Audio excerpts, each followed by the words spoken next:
Welcome to Q&ASMR. Hello, I'm glad you can make it. These questions are brought to me by listeners like you. Please sit back, relax, and enjoy. This question comes from Red. How many different Pokeballs are there in the Pokemon games? A great question. Thanks so much for asking. There are, as of today, a total of 34 different Pokeballs across the 9 generations of Pokemon games. In the first generation, Pokemon Red, Blue, and Yellow, there are 5 Pokeballs.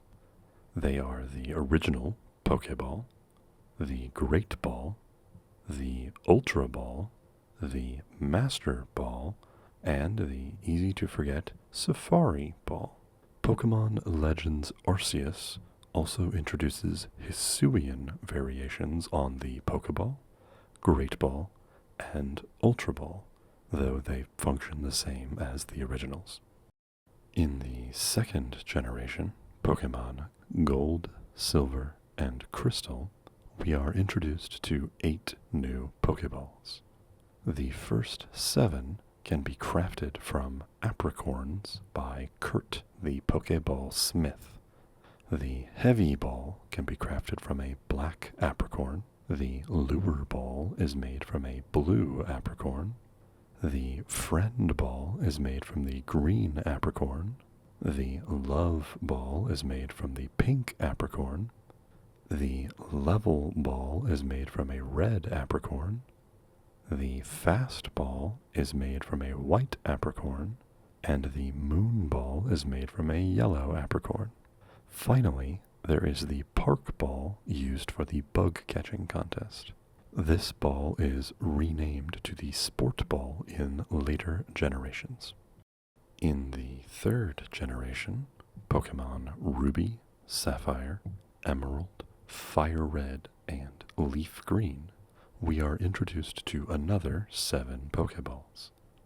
The Net Ball, the Dive Ball, the Nest Ball, the Repeat Ball, the Timer Ball, the Luxury Ball, and the Premier Ball.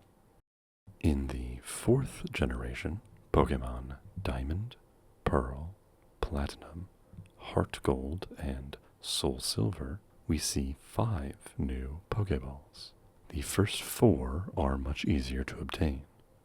The Dusk Ball, the Heal Ball, the Quick Ball, and the Park Ball, its name replacing the old Gen 2 Park Ball. The last ball is the Cherish Ball, which is only given out with certain event Pokemon, especially those that do not come as eggs. The 5th generation, Pokemon Black, White, Black 2, and White 2, added only 1 new ball, the Dream Ball. The 6th generation, Pokemon X, Y, Omega Ruby, and Alpha Sapphire, did not introduce any new Pokeball types. The 7th generation, Pokemon Sun, Moon, Ultra Sun, Ultra Moon, Let's Go Pikachu, and Let's Go Eevee, also only adds a single new ball, the Beast Ball. In the 8th generation, Pokemon Sword, Shield, Brilliant Diamond, Shining Pearl, and Legends Arceus, 7 new Pokeballs are added. In addition to the Hisuian forms of the basic 3 ball types, Pokemon Legends Arceus also introduces the Feather Ball, the Wing Ball, the Jet Ball, the Hisuian version of the Heavy Ball, the Leaden Ball, the Gigaton Ball, and the Origin Ball. Because these balls are unique to Legends Arceus, If you attempt to transfer a Pokemon to another game via Pokemon Home, that Pokemon will arrive in a strange ball, which is the 7th and final ball introduced in Pokemon thus far. So far, the 9th generation, just Pokemon Scarlet and Violet for now, has not introduced any new Pokeballs. When Pokemon Legends ZA arrives later this year, that number may change, but only time will tell. Thank you for that interesting question. I never would have guessed there were as many as 34 different Pokeballs in these games. This next question comes from Jeff M. Why do we bake cookies and cook bacon? Careful with that joke, it's an antique. But alright, let's see why the cooking terms for cookie and bacon sound like they belong with the other.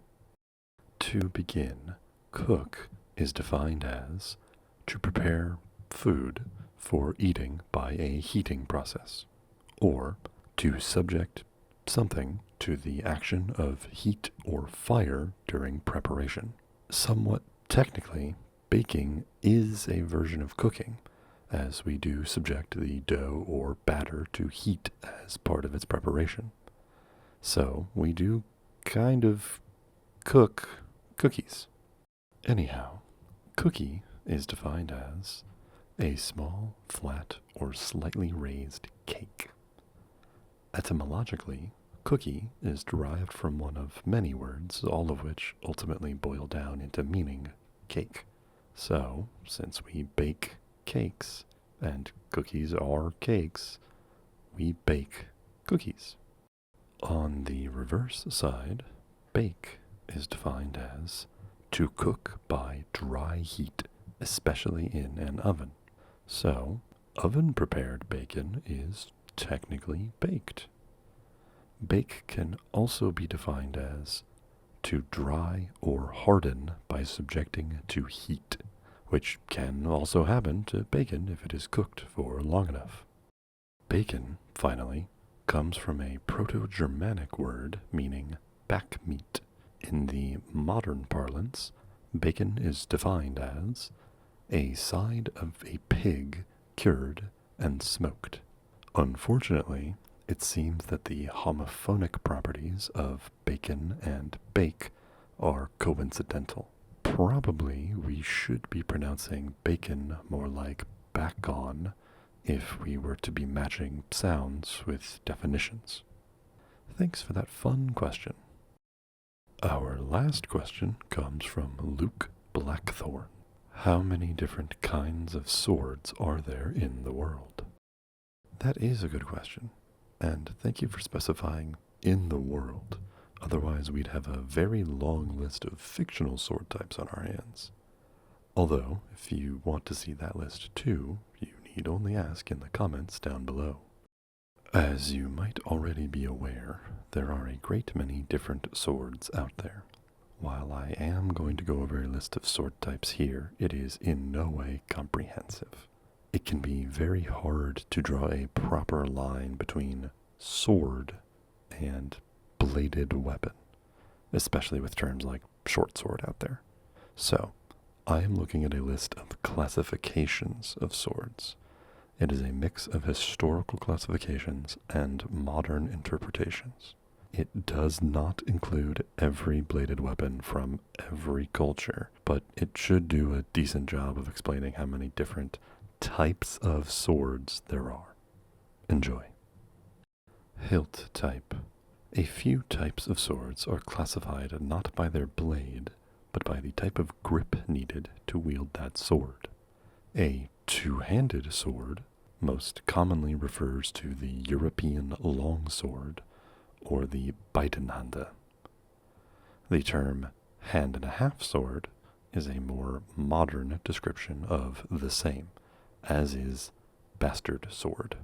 Great sword is actually also a modern term used to broadly describe swords that are too heavy to be wielded one-handed. Similarly, Zweihande replaced Beidhände as the term for Germanic two-handed swords. Lastly, the claymore is a Scottish two-handed sword. Blade type. Most other swords are known by their blade type. We will begin with double-edged, straight-bladed swords. The jian is a Chinese sword designed for one- or two-handed use, dating back to the 7th century BC. The long sword has lost its specific meaning over time, and may be the reason so many new terms have popped up in the modern age. It most often refers to a European-style two-handed sword from the medieval and Renaissance eras. The spatha was a Roman longsword based on the design of ancient Celtic swords. Because of the length of their blades, some daggers and other blades gained the term short sword. The gladius may be the most famous example of these. Next come the edgeless thrusting swords. The basket-hilted sword is any sword that has a hilt that envelops the entire hand for protection. The xiphos is a Greek stabbing weapon favored as a secondary weapon by the Spartans. Its smaller size allowed it to be thrust into the gaps in phalanx formations. The rapier is a sword of Spanish origin, known as espada ropera. It has become the quintessential swashbuckling sword seen in film and television for its historical use in dueling. The Panzerstecher, literally armor stabber, is a German weapon with a long, edgeless blade and a square or triangular cross-section for penetrating armor.